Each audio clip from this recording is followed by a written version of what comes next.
Naval Station Pearl Harbor, Honolulu, Hawaii. A Navy base is robbed in broad daylight. It's a lot of money. It showed a lot of daring, quite frankly. But after an island-wide manhunt, investigators realize they have more than just a robbery on their hands. It's been fired, too, look. Can the NCIS solve a bizarre murder and catch a killer?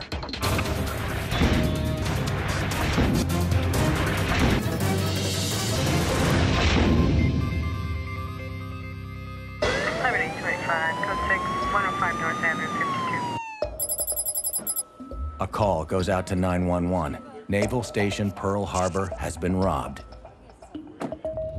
A cashier, along with an armed guard, were supposed to collect cash from Base Exchange and deliver it to the payroll office.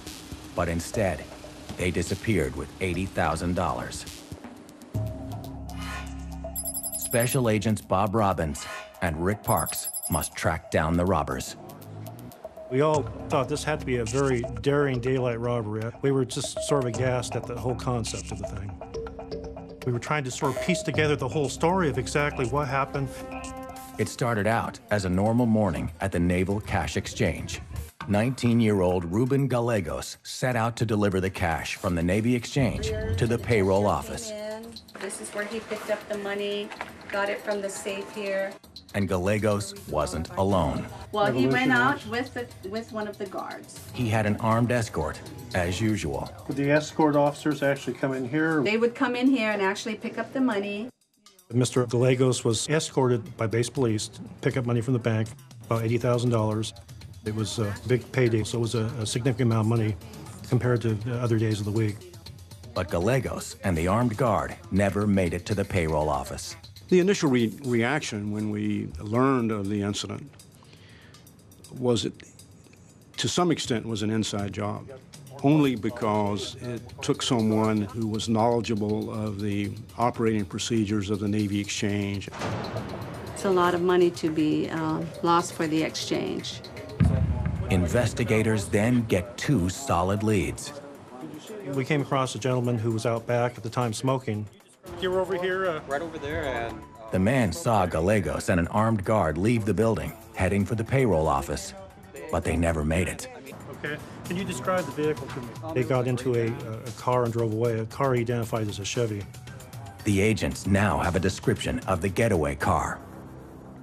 And a second witness may provide NCIS with the name of the armed escort.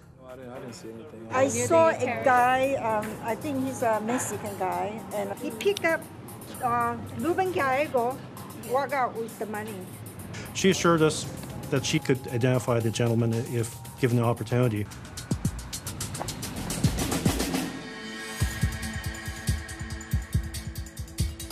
Base Police had employee pictures of everyone that works for Base Police. Okay, is this the officer that you saw today? No. Okay. We had her go one by one through all the photos. Take your time in identifying the pictures. The witness sifts through dozens of photos, Short hair, long hair. looking for the armed man she saw leaving the How crime. about this photo? No, it's not him. Finally, she finds a match. Yes, that's the guy. You sure? Yes. The woman picks out Gennaro Torres, a hard-nosed 44-year-old former Marine and base policeman. She pointed at Mr. Torres' photo and says, "That's the man." We have a positive ID. It's General Torres, and he works for our department.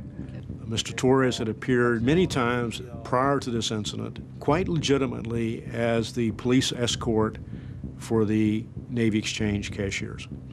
So we considered her testimony to be extremely reliable. Torres has escorted cashiers in the past, but he quit his post just days before the robbery. Can you pass it on to the gates? It was great for us. I mean, to get a key lead like this is a wonderful thing. Ruben Gallegos and Gennaro Torres. Investigators now have the names of both of the missing men. We're on the lookout for Gennaro Torres and Gallegos, possibly armed and dangerous. But the two men have a 1-hour head start on police. And every minute counted in our mind. We had basically every resource on the island on the lookout for Mr. Torres.